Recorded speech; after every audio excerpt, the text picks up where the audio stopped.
एक क्वेश्चन कहता है दो संख्याओं का HCF और LCM, दो संख्या है, उन संख्याओं का HCF और LCM दे रखा है। HCF आपको 8 है, LCM आपको 48 है। यदि उनमें से एक संख्या 24 है तो दूसरी संख्या ज्ञात करें।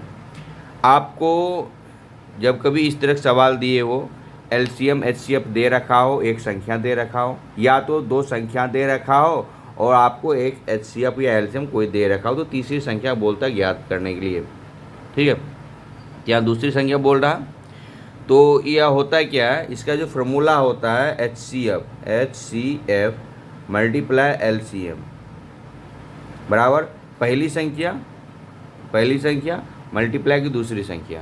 ठीक है, HCF मल्टीप्लाई LCM बराबर पहली संख्या गुना दूसरी संख्या। ये संख्या है पहली संख्या और दूसरी संख्या। ठीक है, तो आपको देखिए HCF आपको दे रखा 8 दे रखा, दूसरा क्या दे रखा 24 48 दे रखा है।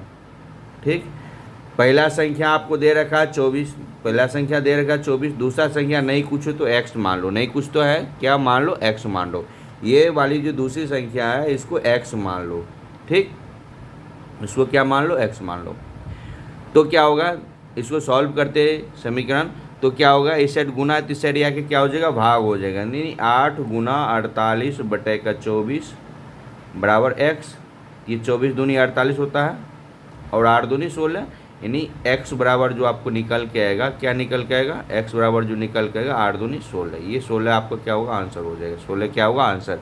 ये 16 आंसर जो होगा, ये 16 x है क्या, x बराबर दूसरी संख्या, यानी पहली संख्या दे रखा है 24, दूसरी संख्या आपको क्या निकल के आ जाएगा 16, दूसरी संख्या क्या निकल के आ गया 16।